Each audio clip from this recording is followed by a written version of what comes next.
Të nderuar miq, mirëmbrëma, takohemi përsëri në Fokus. Sot do të kemi ekskluzive ambasadorin Bolton, Mike Pompeo në një intervistë për Bill O'Reilly me lejen e tij. Gjithashtu do të kujtojmë masakrën, rebelimin e kuq të vitit 1997. Well, I think he takes him seriously as president of the United States, but I don't think Putin's opinion of Trump has changed since he last held office. I think he sees Trump as somebody who is manipulable, that he can manipulate as a former... Challenging time for the university, frankly, all of America's major universities, and I hope I can be a constructive part of getting them back to something that... Do në ruar sepse e mbra qytetar të thjesht, e mbra zyrtar, ngryt detyrës, që nuk kishin ata me kodinë e shikut. Oficerët, ish oficerët e sigurimit të shtetit të organizonin këtë punë.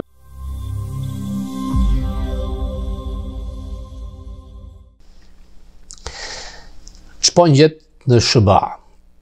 Presidenti Trump ka tronditur nga themelet e Washingtonit. Natyrisht që do të kishte reagim. Demokratët janë një parti në kaos dhe nuk reagojnë dot. Në Senat dhe Kongres, Trump kontrollon partinë republikane, MAGA tërësisht është në kontrollin e tij. Ata që e kundërshtojnë dhe mund të thyen urdhrat e tij ekzekutiv janë gjyqtarët federal. Është një sistem kompleks ku një gjyqtar në Hawaii, në Kalifornia, kthen mbrapsht urdhrat ekzekutiv të presidentit. Në Kalifornia, dikush, një gjykatës federal, ka dhënë urdhër që të kthehen në punë të gjithë ata që janë pushuar në mënyrë të padrejtë nga Elon Musk, ata që quheshin punonjës në probation, pra që janë në provë, sepse ligjërisht dikush që është në provë mund të pushohet nga puna vetëm nëse nuk performon mirë. Nuk ka ndodhur kjo. A do të shkojë deri në gjykatën e lartë? Them se po. Për shembull, të drejtën e nënshtetësisë nëse lind në SBA, por nuk i ke prindrit të ligjshëm, Trump e ka dërguar në gjykatën supreme. Ka mundësi ta fitojë. Ndërkohë sulmet të mëdha janë me qasjen e tij për paqen në Ukrainë me Rusinë. Presidenti Trump kërkon që të ndalojë masakrat dhe vrasjet. Natyrisht është tejet i butë me Putinin, sepse e ka zgjedhur taktikisht, nuk mund ta thrasësh në tavolinë presidentin e Rusisë, nëse do të jesh i ashpër, nëse do ta cilësosh diktator, kriminal. Pra, nëse arrin të ketë sukses, Trump do të arrijë atje ku ai synon, çmimin e paqes, çmimin Nobel. Në fakt, Zelenski, mbas sharjeve dhe bërtitjeve në Shtëpinë e Bardhë, është rritur në pollë. Pranoi të gjitha kushtet nga amerikanët, pra të paqen armëpushimin 30 ditor, dhe topi u la në fushën e Putinit. Siç do të ma thoshte edhe ambasadori Bolton që Putini parimisht mund bjerë dakord, por është tërësisht e vështirë nga një firmosje dhe nga zbatimi i armëpushimit në terren. Things have been going so well for Moscow that it's one reason the Russians have not felt any obligation to sit down and negotiate. Why negotiate when you're winning all your points directly with Donald Trump? So Putin has a stake in not irritating Trump, not losing some of what he's already got. Europa ka reaguar duke thënë që si ka mundësi që një vend me 500 milion t'i kërkojnë ndihmë për të mbrojtur nga një vend me 300 milion për të luftuar ndaj një vendi me 140 milion. Europianët duhet ta kuptojnë që gabojnë nëse duan ta ndajnë kontinentin nga superfuqia vetë në Amerika. Sepse mbas luftës së dytë botërore, Europa jo vetëm u shpëtua nga amerikanët, por çdo gjë u rindërtua nga ata. Plani Marshall, strukturat politike, sociale, NGO-t, e gjitha nga Amerika.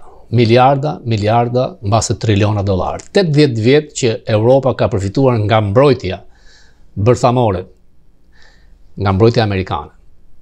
Janë 750 baza ushtarake amerikane nëpër botë. Në vend dytë është Britania, ka rreth 100 baza ushtarake. Kina ka një në Djibouti, mund 2-3.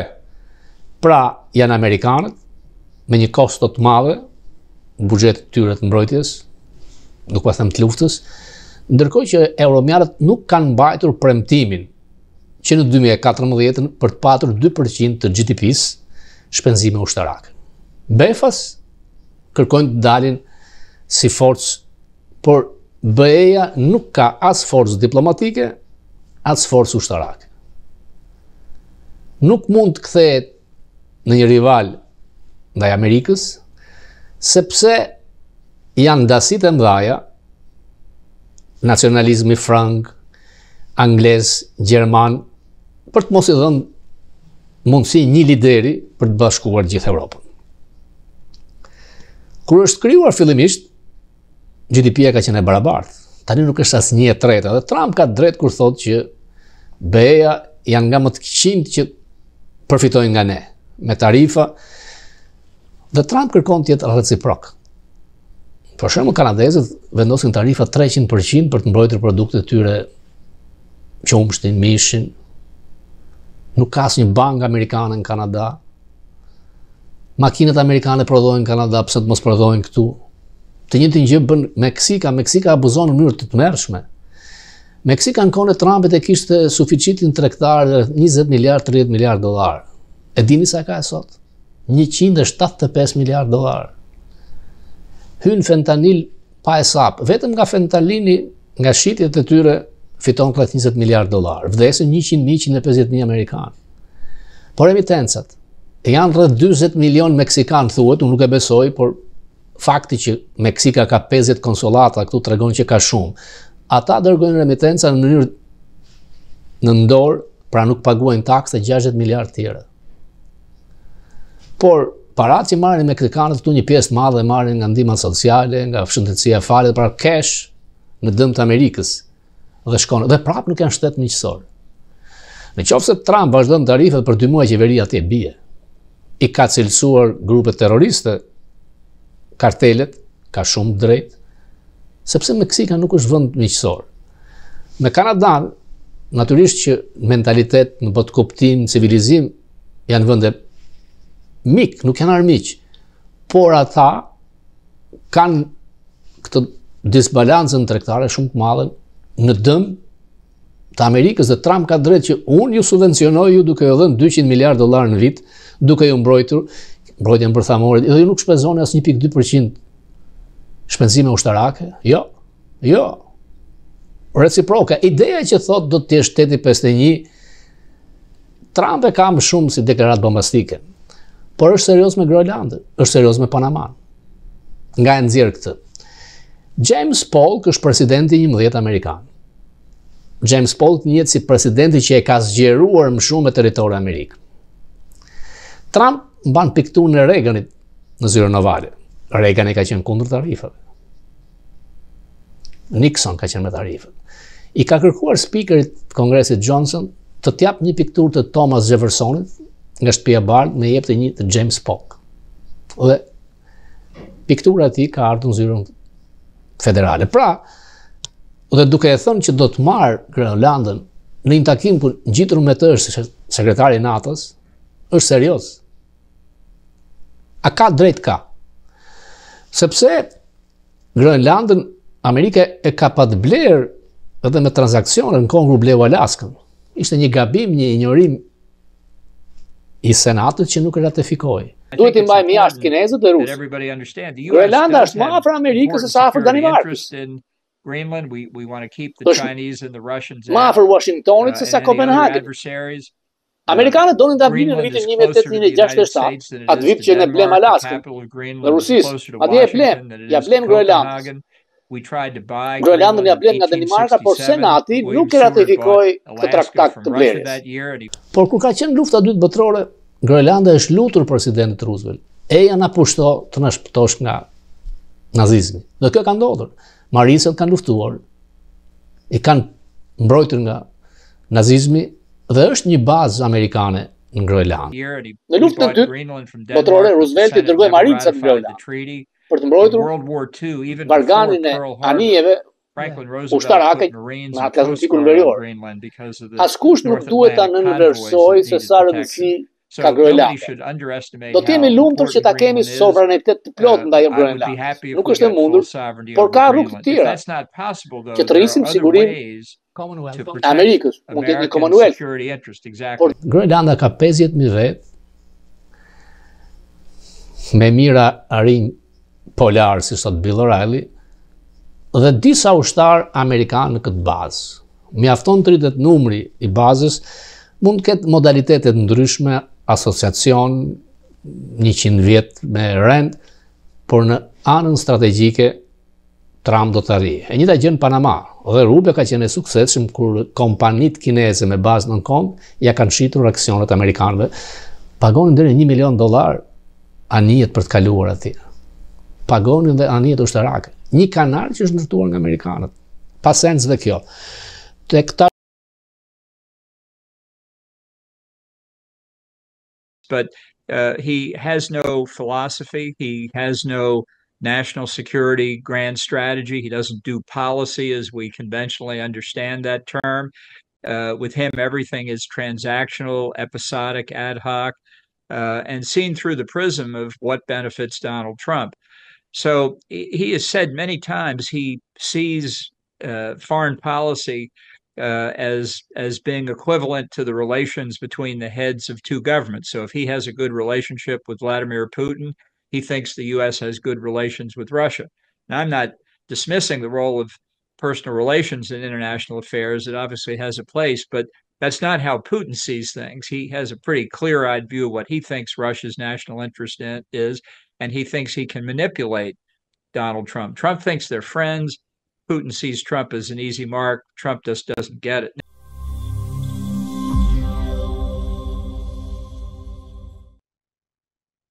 Hi, how are you? How are you doing, sir? Doing fine, thank you. I keep watching you every I night. shikoj çdo natë dhe vazhdoni të jeni më i saktë për analizën e politikës jashtme amerikane, si gjithmonë. Herën e fundit kur Trump u takua me Putinin, ju ishit në të njëjtën dhomë. A mendon se Putini e merr seriozisht Trumpin? Well, I think he takes him seriously as Mendoj se e merr president of the United seriozisht si States, but I presidenti i don't think Amerikës, por nuk Putin's mendoj se e merr opinion seriozisht si Trump. of Trump has E changed shikon si dikë që since he është i last held manipulueshëm. office. I think he sees Si një stërvitur i Trump as KGB-s, ai somebody e who is manipulon dhe manipulable, that që he nga koha e can inaugurimit, manipulate, ai e ka manipuluar Trumpin në shumë gjëra.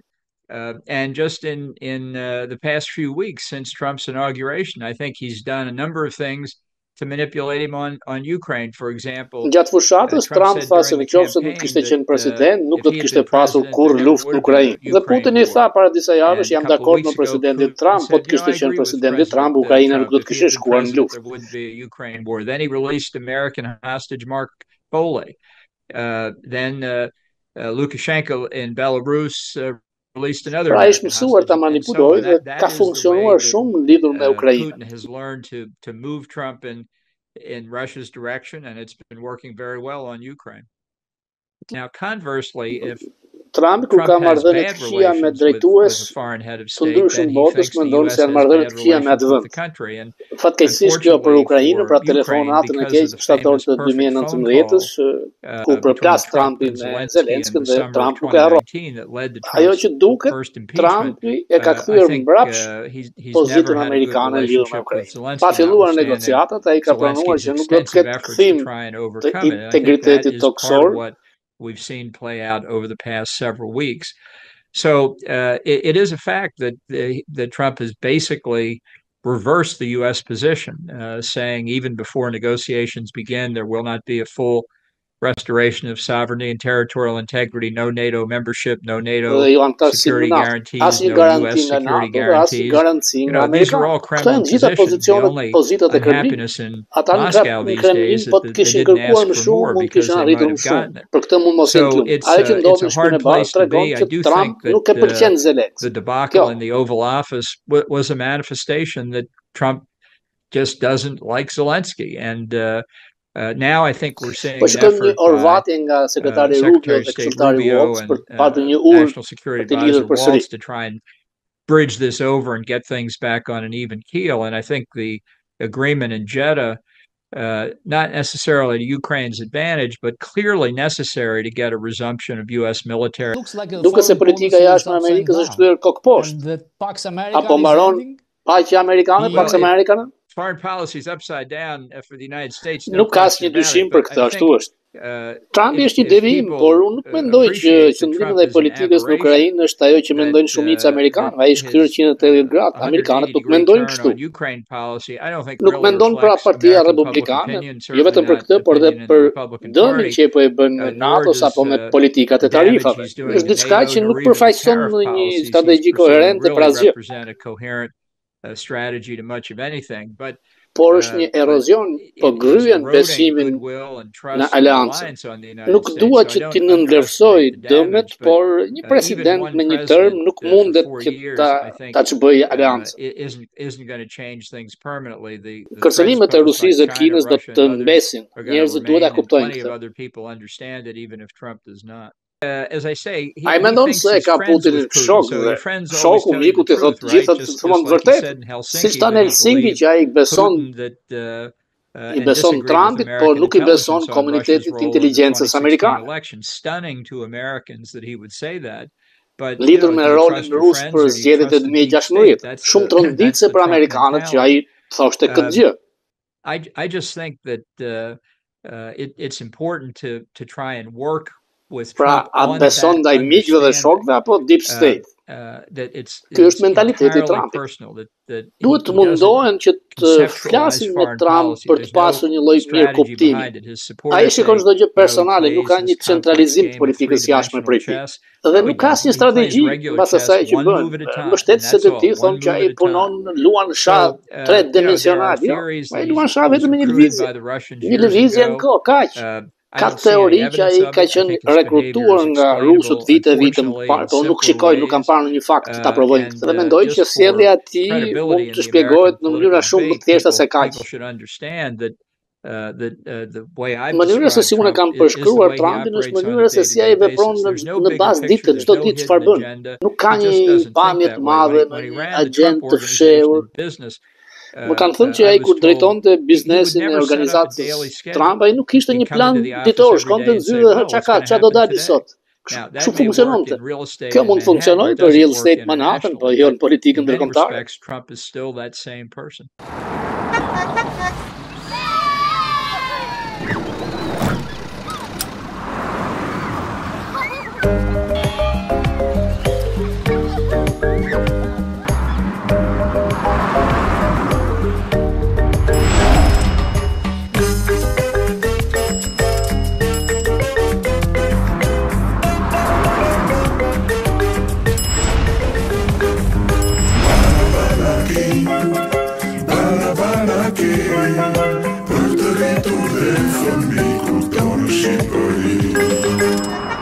Për gjithmonë, Banaking. Apo gabon Bashkimi Evropian që kërkon të bëjë një kundërpeshë ndaj Amerikës, të ketë ushtrinë e vet, të dalë pavarur, është ky një gabim? Mendoj se është një gabim. Prej vitesh njerëzit mendonin që të bënin një kolonë të europianëve brenda NATO-s. Kjo do të dëmtonte thelbësisht aleancën. Çdo antar i NATO-s duhet të jetë përgjegjës për vetëmbrojtjen e tij. Kjo është zemra thelbi një qeverie kombëtare. Nuk kam asnjë dyshim që të gjitha vendet e NATO-s duhet të shpenzojnë më shumë për mbrojtjen e tyre. Many NATO countries need to spend more on defense. They need to substantially enhance their military capabilities. But if they try to make nëse do të përpiqen që ta bëjnë BE një alternativë të NATO-s, ky është një gabim. Së pari përpjekja që duhet të bëjnë është shumë e madhe. Vendet europiane kanë shumë vite që kanë kaluar me pushime të gjata. Duhet bëjnë shpenzime të mëdha, duhet bëjnë dy fishin asaj që ka sot Amerika dhe vendet e tjera. Pra kjo upgrade i BE-s për armatosjen është një rrugë shumë e gjatë. Megjithatë do të jetë një leje Trumpit që të trijë nga NATO. But the more immediate consequence would be it would give Trump a permission slip to withdraw from NATO. He could say, look, ai mund të shikon Mersi, kancelari gjerman ka thënë që duhet të jemi pavarur, në Trumpi do thotë, "Ok, shkëlqyshëm, vazhdo të jesh i pavarur. Ne nuk do t'i pengoj." Ky do ishte fundi i NATO-s. Dhe perëndimi si Hitler do të ishte më i dobët ndaj Rusisë. The West as a whole much weaker, much more susceptible to threats by Russia and China and others who are the real adversary. Trumpi s'kishte në një përvojë, nuk dinte si vepron një qeveri politik në jashtë, nuk donte t'ia dinte, nuk ishte interesuar që të mësonte. Ai ndryshon pozicionet, qëndrimet, kalon nga një tek tjetri sepse nuk ka investuar shumë në një pozicion që të qëndrojë themeltar për të. With total flexibility because he had nothing invested in the position he had taken earlier in the day since he hadn't thought. Ajo që diskuton shumë ai përqen që të ketë interesa tutje bankare, si real estate, si pronar ndërtimesh, prandaj ai pëlqen shumë tarifat, ndaj jemi në një luftë tregtare tani. He would just like them permanently.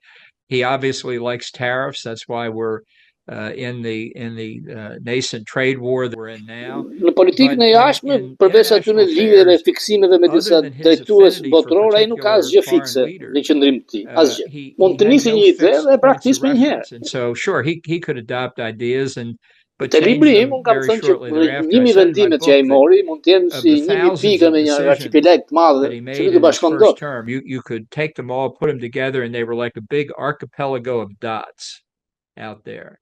Now, you can try and connect the dots if you want to. Good luck. He can't connect the dots. And understanding that, I think, obviously is important, particularly in the case of Ukraine, given the circumstances, to help its leaders make decisions and try and navigate through that. Si e shikon marrëveshjen e fundit për armëpushim, duke sikur Zelenski është dorëzuar. Në fakt është sobësimi i Ukrainës apo jo? Zelenski e kalon testin e paqes, po Putin do ta bëj? Thelbësisht Ukraina nuk kishte asnjë zgjidhje tjetër veç se të pranonte këtë marrëveshje. Fillimisht donin të kishin një armëpushim në ajër mbi Ukrainën perëndimore. Te deti zi që të fillonte jeta normale, por rusët do ta kundërshtonin këtë. Nga i takim në Arabinë Saudite, Zelenski donte që të fillonte edhe një herë të lirojë ndihma ushtarake amerikane. E dija që do të pranonte, mbasi do të ishte edhe ajo marrëveshja e mineraleve, si duket që do të firmoset mbas disa ditësh. I thought it might be this minerals deal. Mbas kësaj kam shpresë që të rifillojë plotësisht ndihma ushtarake. Gjërat po shkojnë shumë mirë për Moskën, dhe Moska nuk ndjen në një lloj obligimi. E pse duhet bësh negociata kur ti po e fiton të gjitha pikët drejt me Donald Trump? I think things have been going so well for Moscow that it's one reason the Russians have not felt any obligation. Pra Putini ka një problem, nuk mos ta mërziste në Amerikosët, mos u mbasi ato gjëra që ka fituar deri tani. Mendoj se nuk do ta pranoj, do thotë, "Jo, dakord, jemi shumë me këtë paqe, po të shikojmë detaje." And not irritating Trump, not losing some of what he's already got.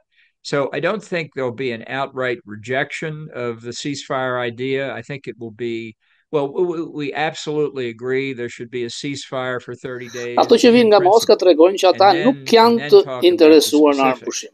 The most recent indications from Russia are that they're not interested in a ceasefire after a conversation between Yuri Yushakov and Kjo pa me bisedën e Yushikovit dhe këshilltarit sigurisë kombëtare Trump. Unë dyshoj se ata nuk do t'japin asgjë derisa të jetë një bisedë midis Trumpit dhe Putinit.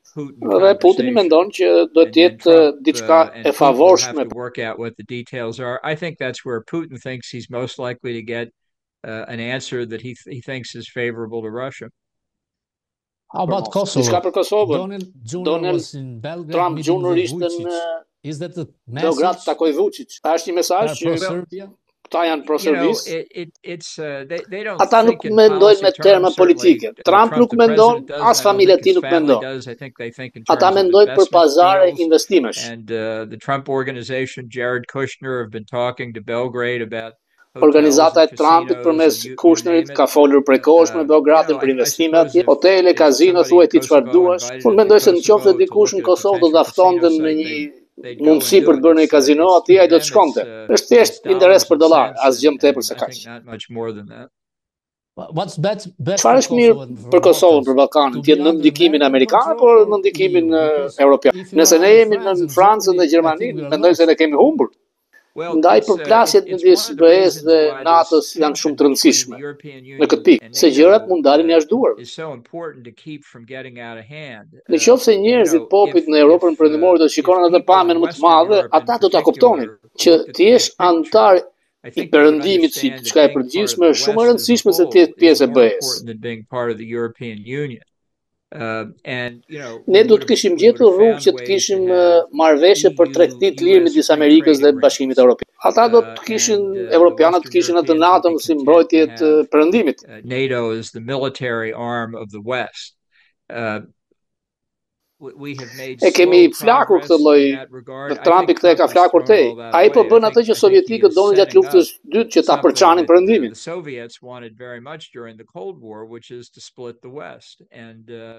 Nuk është mirë për asnjë. Kombet e di që duan situatën më të mirë ekonomike, pa diskutim. Donin situatën më të mira gjeostrategjike. Këto gjëra bëhen, po është e pamundur nëse Bashkimi Evropian merr përsipër t'i bëjë vetë gjitha. Impossible to achieve. But it is impossible if the EU sepse të paktën në anën ushtarake ata do të dështojnë. On the military side they will fail. Duket se Trump nuk është i përkushtuar tek artikulli 5. Openly. Haptas, jo si mandatin e parë. Well, he says different things on different days. Ai nuk e kupton se si funksionon NATO dhe një lloj ideje doli dhe gjatë fushatës që NATO, që Amerika nuk do të mbronte vendet NATO-s, nëse ata nuk shpenzojnë 2% GDP-s. Do të kërkosh rusëve armëpushim? Dhe do shkosh mbrosha të vendit tjetër të NATO-s që shpenzon 2%? Jo, dhe kjo e bën NATO-n jo efektive, pa dalë fare për NATO. When you're in a war and let's say you're backed up against the border of a country that's not spending 2%, what do? Ask the Russians for a ceasefire? Kemi folur bashkë dhe më parë rreth kësaj. Unë besoj që potenciali për Trumpin që të rriqet nga NATO është shumë real. Without actually withdrawing. And I think you and I have talked about before, I still believe that the potential for Trump to withdraw from NATO is very real.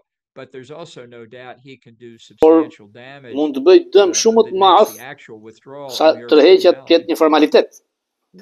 Ne si ballkanik jemi të pak të zhgënjur nga Rubio, sa ai ka qenë personi që e ka mbështetur shumë Ballkanin, ka mbajtur qendrim. Konservatorët kanë ndryshuar shumë, është një pesë në krye ti, fillti që quhet ndaj Trump. Një ligj kur punon administratë është që vendimet i merr presidenti. President makes the decisions and in public you've got to support them or dhe në publik ti ose duhet ta mbështetësh atë ose do të japësh dorëheqjen.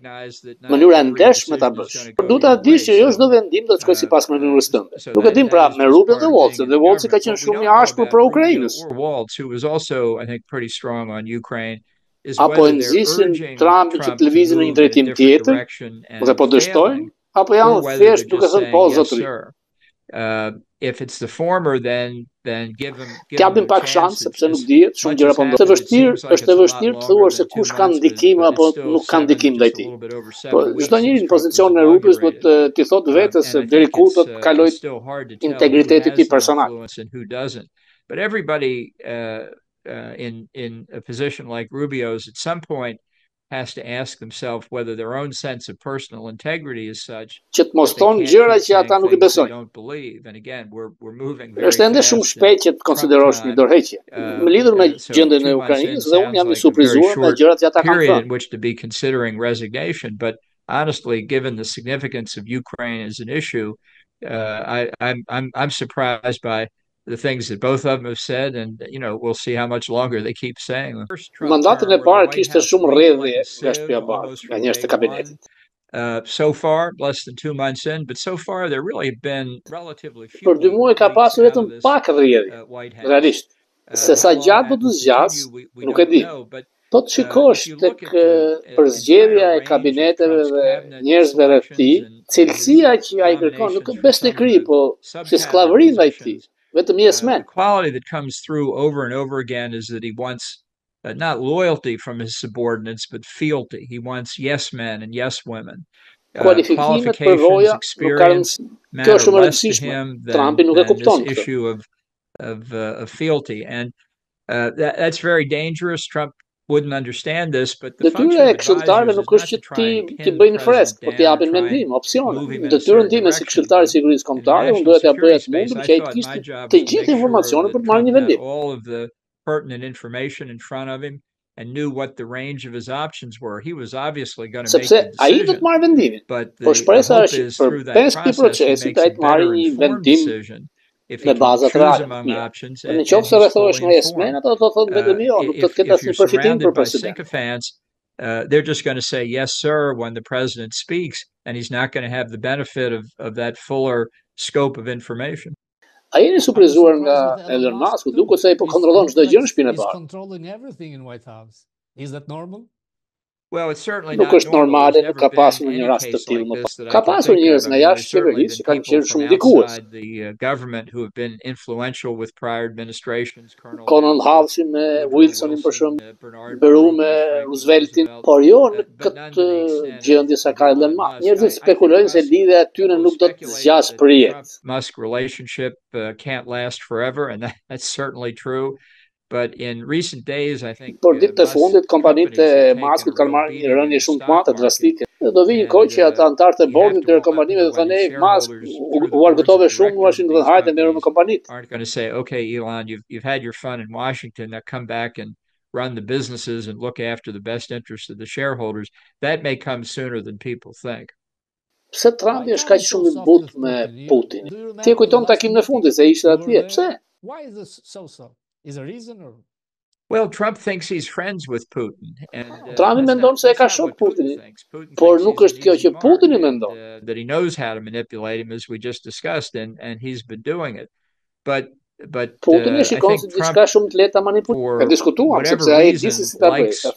Nuk e di për çfarë arsye, po ai ka i pëlqen të strong man, fuqishëm. And I think, when you believe you're friends with somebody, you want to try to help them out. And conversely, Trump doesn't get along with Kim gjithashtu, ti kur beson që e ke mik ti ti do mundohesh që ta ndihmosh. Fall in the summer of 2019, impeachment, so Zelensky nga telefonata e famshme shtatorit 2019, Zelensky lufton për pozitat në Ukrainë, që në fillim. Ndërkohë Trump shikon tek Putini dhe shikon se dikë që mund ta besojë të besim për këtë. Këtë tha publike. Ai tha që Putini do të bëjë paqe. Dhe kur shikon me Zelensky, kujton atë përleshjen që bën, shikon qendrimin. E akuzoi Zelensky se rrezikun e luftës tretë botërore. Nuk është Ukraina që po rrezikon nga lufta tretë botërore. E fundi zotërisë është sigurimi juaj, sepse dim që ju hoqën atë mbulesën e Secret Service. Nuk ka marrë masat e mia që nuk mund të diskutoj. Është e papranueshme që për Iran ose në një vend tjetër që të kërcënojnë në Shtetet e Amerikës. Zyrtar ose ish zyrtar amerikan. Nëse këto e bëjnë ndaj Amerikës, shumë lehtësisht e bëjnë për vende të tjera. And get away with it. And if they can do that to the United States, they can easily do it to other countries. And it gives them an influence, a kind of extortion capability that's, just, as I say, should be unacceptable. Thank you very much. Good talking to you. Have a good day. Okay, take care. Thanks. Talk to you again. Thanks. Anytime. Thanks a lot. Bye-bye.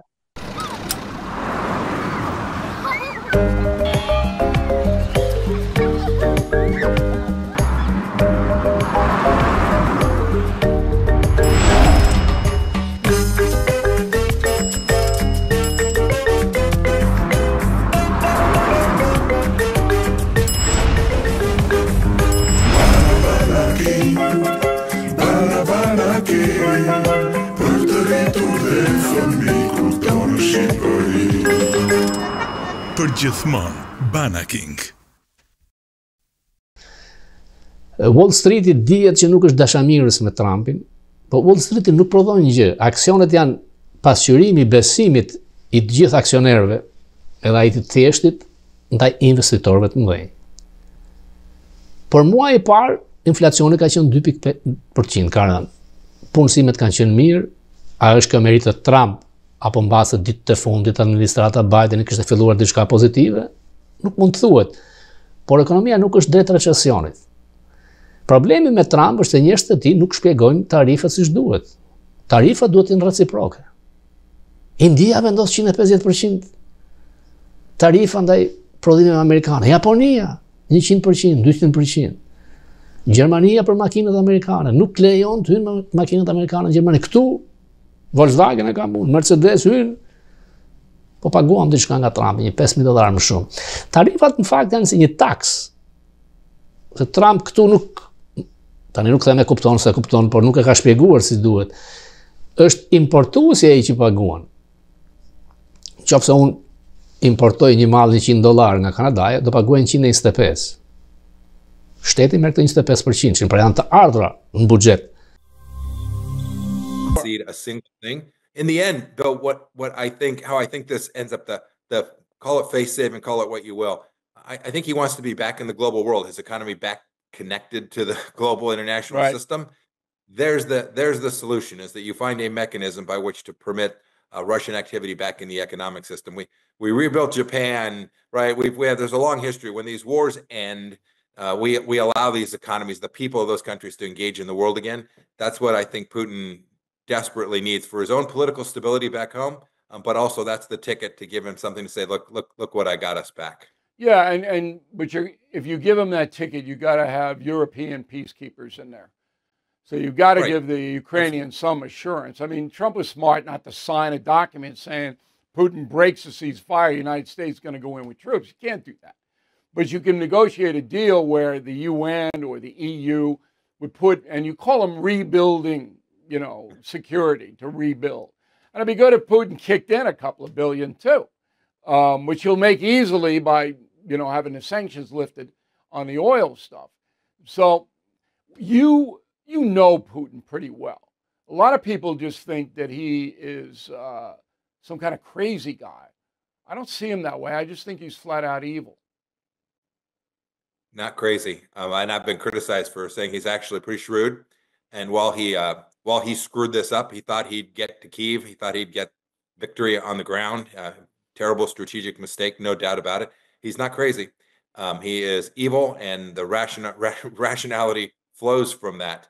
I don't think there's any doubt that his intentions were even greater than that. In my judgment, he wasn't fearing NATO was going to attack him. For goodness sake, that's just nutty.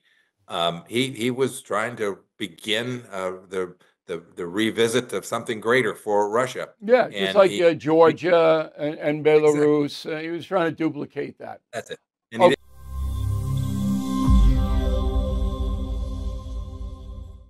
Ajo që do doja të ndalesha këtë javë është vizita e njeriu i cili quhet mediokër, edhe pse është djali i presidentit Junior, Donald Trump Junior, i cili shkon në Beograd dhe i bën një dhuratë të madhe Vučić, i cili është ish ministër i një kriminali, por nuk duhet të harrojmë që Donald Junior si nënën dhe një herë i ka slave, pra ka një afinitet, dashuri ndaj tyre.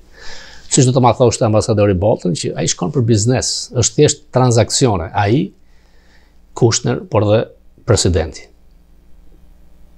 Nuk është një vizitë shtetërore, por është një njeri që ka shumë fuqi, shumë pushtet tek Trump. Gjysma e kabinetit thuhet se është emëruar nga ai. Ose të paktën asnjë nuk është emëruar pa pasur një skanim nga Donald Junior. Kaq shumë i beson. Fakti që J.D. Vance është shoku i tij e ka atë vend pikërisht prej tij. Dhe në qoftë se të sulmon Donald Junior të republikanët, je i vdekur. Tani kjo vizitë, ky pit stop në Beograd, natyrisht është një lloj oksigjeni për Vučić që është në një vështirësi të madhe. Mua më lë një shije të keqe se Trump nuk i do të doptit. Dhe për momentin çastin Vučić është i dobët. Por përsëri ndihem keq kur mendoj që 2 ditë mbas fitores Trump, Vučić ka pasur bisedë telefonike me presidentin Trump. A e mori Trump, a e mori ai, nuk ka rëndësi. Është një favor që është bërë nga përmendim tim nga Kushner dhe nga Dick Grinell, të cilët kanë investuar në Beograd. Siç do të ma thoshte ambasadori Bolton, që nëse në Kosovë i afrojnë një kazino, diçka ai shkon.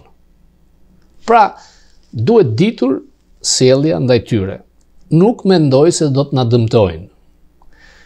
Ambasadori Bolton do ma thoshte që është një mundësi e madhe largimi nga NATO, de jure ose de facto, në momentin që thot dua 5% të GDP-s asnjë se arrin, çfarë ndodh? Hyn Groenland. Groenland është pjesë e Danimarkës, Danimarka është pjesë e NATO-s. Bie NATO. Në qoftë se ti vendi themelues i saj shkon ushtarakisht, a do të shkoj çdo gjë ngjet. Ai e do Groenlandën. E shikon si pozicion në interes jo vetëm kombëtar, por edhe strategjik ndërkombëtar. Ka drejt, duhet larguar Rusia dhe Kina atje. Groenlanda është më afër nesh se sa afër Danimarkës. Ballkani duhet që qëndrojë në ndikimin amerikan. Presidentët shkojnë dhe vinë. Ai që ka pas qëndrimin brillant për Ballkanin, për Kosovën, por dhe për Shqipërinë është Xhezi Helms. Kam patur fatin të takoj. Politika Xhezi Helms është politika pro-shqiptare. Ka një letër që më ka dhënë ambasadori Baleta, kur Helms ja drejton presidentit Kennedy, president Reagan, dhe i kërkon që Shqipëria duhet bashkohet me Kosovën. Por jo me një Shqipëri komuniste, thot ai. A jemi në tani drejtojnë ish komunistët, por nuk është më teknikisht. Dhe është një letër e gjatë, ku Helmsi e bind Reaganin që duhet të ndalojmë ariun polar rus të vinë ujrat e ngrohtën Adriatik. Donald Jr. këtë nuk e di, s'ka se si. Kanë frikë edhe Trump, jo. Po edhe pse Trumpi është sundues, baza e republikanëve janë ata që duan neokonservatorizmin e Bushit e McCainit, heshtin për çastin sepse kanë frikë Trump. Por kjo bazë do të ruajë Kosovën, sepse Kosova, duam është fëmijë e krijuar nga amerikanët. Ndaj, Kurti duhet të dalë mbi veten. Nuk duhet të kërkojë armiq këtu në Washington. E mbështes fitoren e tij, ka fituar mbështetjen e popullit vet, por zgjidhen jo në Europë, jo te Franca. As te Gjermania nuk e kanë atë fuqi. Kur me Amerikën ne ekzistojmë prej tyre dhe çdo gjë duhet zgjidhur me ta. Më vjen mirë që ka pasur një marrëveshje të fundit të qeverisë Kosovës me Pentagonin për armatime, pra duket interesi amerikan. Nuk edhe pse ka fjalë që amerikanët do të largohen nga baza, nuk besoj, nuk është aq e thjeshtë. Senati e ka forcën e tij. Në këtë përplasje të madhe, në këtë synim për të ndryshuar rendin botëror, Kosovës, Ballkanit të ne, na takon të jemi në këtë sferë ndikimi. Sepse ndryshe do të shkosh me Rusinë apo me Kinën. Në qoftë se do t'i hapësh dyert Francës, je i humbur. Gjermania nuk është ajo Gjermani që ka, nuk është Gjermania Bismarckut, nuk është e Gjermania Helmut Kohlit, ka probleme, por gjermanët na kanë dashur. Fakt. 3 janë vende strategjike, Turqia në Ballkan, Gjermania, Austria se ekziston siç ka qenë Austro-Hungaria, në Europë dhe Amerika në botë. Kaq është strategjia, qofshin të majt, qofshin djathtë.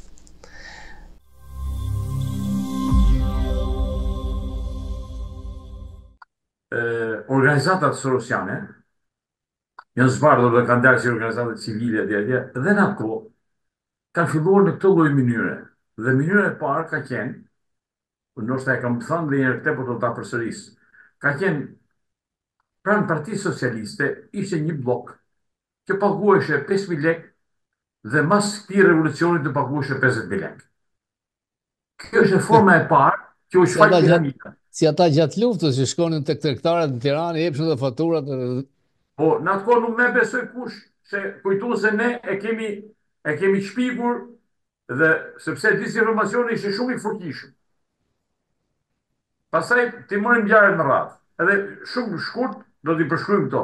Ngjarja e parë ka ndodhur 26 dhjetor te Sudja, te skema financiare Sudja. E famshme. Jo pa qëllim zgjidheshin njerëz pa një autoritet që të drejtonin të lloj skemash financiare. Sepse mos kishin emër. Ashtu ishte Rapushi, ashtu ishte i vetë që mund të qenë në shkollë ku ka qenë ai Bashkim Driza, mos gabohen. Të tjerët kanë qenë kështu pa një nivel. Atëherë çfarë ndodhi? Atë natë kanë ardhur 2 persona te Sudja, të Partisë Socialiste, do t'i thënë me emër, Recep Bejtani edhe Namik Dokle, për të nxitur. Dhe turma ka marrë në drejtimin e rrugës ambasadave, sepse atje ishte godina e atje zyrat e Sudës që mblidhte lekën. dhe e ka dhënë Euronews-i. Pra e nxiti. Po. Asaj është postur në Lushe, edhe ka filluar dhe ngeri qendra në Vlorë. Por çudia e Vlorë sepse e Gadria. Me Gjelisën. Kuksi arriti në Vlorë. Gjeje. Po, tani tu ka lidhje dhe nuk është kaq e thjeshtë, domethënë që ka rasti, nuk janë rasti asnjë këta. Absolutisht. Tani çfarë ndodh? E ka shkruar një autor tjetër, nuk ka përmend emrin sepse nuk ka dhënë leje për të përmend emrin, ai ka shkruar libër fakt. E ka thënë tamam me të vërtetën, me 26 shkurt ka gjënë dhënë detyra, po nga PS-ja, ka drejtues Partisë Socialiste. Mos themi PS-ja, se PS-ja nuk është një parti terroriste. Mos themi kështu, se aty ka njerëz ndershëm shumë të fjalë. Ka një qytetar të thjeshtë që e kanë idealin në vetë majtën, a lejo pluralizmi këtu jemi. Ka radhje me 27 dhe ka një detyrë me 26 të djegin zyrat e shtetit. Po zyrat nuk i kanë djegur sepse ka një shi i tmerrshëm. Atëherë është marrë ofensiva me datë 28. Shkurt 1997. Nuk ka qenë hap asnjë depo. Janë përdorur armë të gjitha kalibrave. Kundrejt zyrës shtetit. Dhe dëdronda për ta ricitoj dhe njëherë Gjemidani ka dekoruar personat që kanë godin në shiku. Punojësin detyrë. Shtetit. Dhe masakra që është bërë në ata punojës ka qenë e jashtëzakonshme. Sepse nxitja ishte që me simbole tregishtave, që me kapelin e Che Guevarës. Po dhe dalin sot japin men në televizion këta që kanë dalë me kapelin e Che Guevarës. Ata dalin dhe japin men, por në atë histori nuk mund të afshim ne. Ja, edhe tregishtë. Dhe çfarë ndodh? Kjo ngjarje, pavarësisht se ka dalë një dekret i presidentit të asaj kohe. Që është mbyllë gjë. Për të mbyllë, faktikisht i ka marrë një intervistë, punon në një media, ka detyruar të japin intervistë me dhunë, por nëse të shërbimit në ato të komitetit të shpëtimit, ta shkëlqyer të shpëtimit. Nuk ishte shpëtimi. Tani, çfarë ndodh? Kjo ka pas pasoja edhe mbas kësaj punë. Dhe ka pas përndjekje të jashtëzakonshme. A ka hapësirë religjore për këtë punë? Po. A duhet bërë? Po. Pa diskutim. Duhet bërë. Kjo se unë jam përgjegjës, unë vjen para përgjegjësisë. S'kam bërë detyrë për çdo gjë. Ndahet shapi nga sheqeri. Sepse e vrah njerëzit. Edhe kjo punë nuk mund të shkatërrohet Shqipëria se do pushtetin një parti. Jo.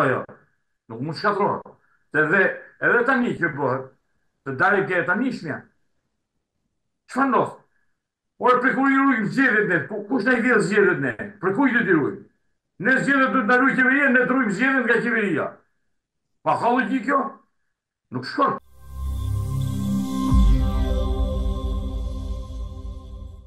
Do e thojë diçka edhe për zgjedhjet e ardhshme në Shqipëri, secili është pozicionuar. Sistemi është i gabuar. Listat mbyllura, të sigurt për sa emra që se meritojnë kurrë dhe listat të hapura që në luftë siç Çakenj për vende që janë shumë vende minore. Logjika më e thjeshtë do që Rama të humbas.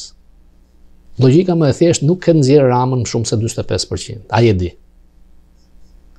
Janë gëzuar shqiptarët të lumturuar me burgosën e njeriu mediokër, digavecit të bashkisë, lajm i madh. Duman vazhdo punën. Ka për kënaqësi, ka. Gjithkush e mbi vlerëson veten pak më tepër se ashtu. Ka njerëz që mendonin të ishin te listat e sigurta, nuk janë. Ka njerëz që donin të ishin te listat e hapura, nuk janë. Tani ky është sistemi. Shqipëria është përballë një lufte të madhe ndarëse siç ishte Amerika këtu. Dhe zoti solli Donald Trump që hoqë një regresion të madh. Mund ta urresh Berishën, mund mos ta duash, mund ta shash, mund të kesh pak kënaqësi, por personi mblodhi, mbajti, rrimori për dën, rezistoi një vit në balkon, tani përfaqëson opozitën. Të bësh rolin e kritizerit është e lehtë. Problemi është, a duhet larguar e keqja më e madhe në Shqipëri apo jo?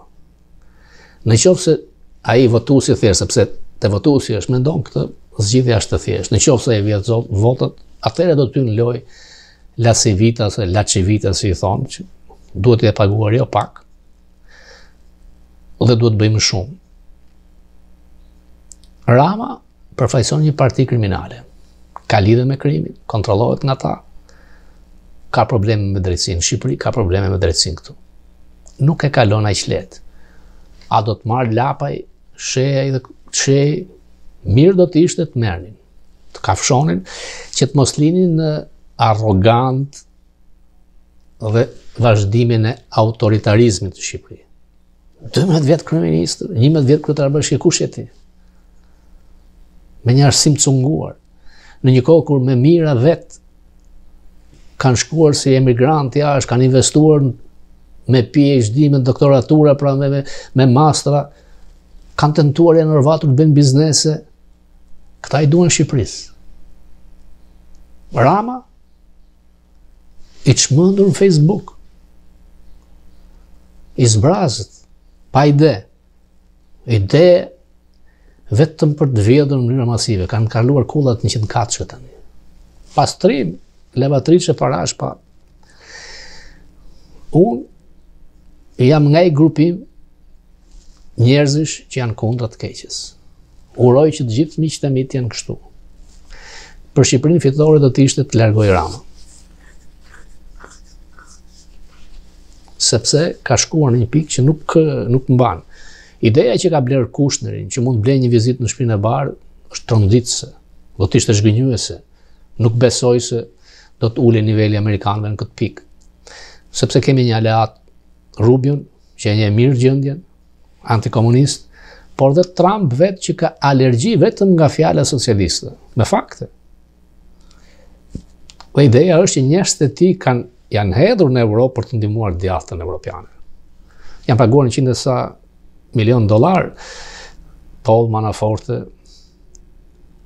në Francë, mund të shkojnë në Itali, lidhja shumë të mira me Orbanin. Pra, kjo frym duhet të përfitohet nga ajo që quhet e djathta në Shqipëri.